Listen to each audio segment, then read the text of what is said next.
ওই বেটা ভালো লাগে না মাক্কা ইন্দুরি আয় এটা ট্যুর প্ল্যান কর ট্যুরও যাই মাক্কা ইন্দুরি যাওয়া হয় না টুরে যেতে হলে টাকাও লাগে খালি প্ল্যান করলে তো হয় না দো বেটা তুই টেকার কিটা চিন্তা করস তুই প্ল্যান কর টেকা এমনি দেখা দেখব তুই প্ল্যান কর ভাই তুই টাকা মাত মাতস নি ভাই একটু আগে তুই চায়ের দোকানে 10 টাকা হইতে হলে তুই টাকা মাত মাতস ওই সময় বেটা আমার কাছে বাংতি আস না তার লাগে দিছি না ওহন আয় প্ল্যান কর তোমরা আর প্ল্যান কর প্ল্যান করি আমার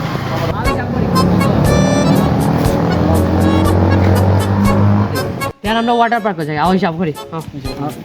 এই ওয়াটার পার্কে এন্ট্রি 1000 করি 60 জনের 4000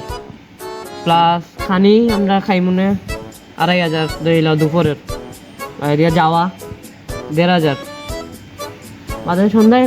ঠান্ডা ঠান্ডা খাইলা কত হতো আরো 500 তো 8500 টাকা তে এগো 60 জনের কত আইব 2132 এগুলো বছর করে পারবো পার পারসন না রে বেশি টাকা হয়ে যান অত টাকা পারতাম না হবে বেশি হয়ে গেছে না রে টাকা বেশি হয়ে গেছে পার দেই বছর যেমন সামনে বছর কার কিতা ট্যুর ক্যান্সেল কইল সবাই বাসাত গিয়ে বালতি ভিতরে ঢুকিয়ে গোসল কইল ওয়াটার পার্কের ফিল্ড লিবে যাও ভাই তুই ক্যান্সেল ছোট ছোট বাসাত গিয়ে না পারি না আমার বছর হয়ে যায়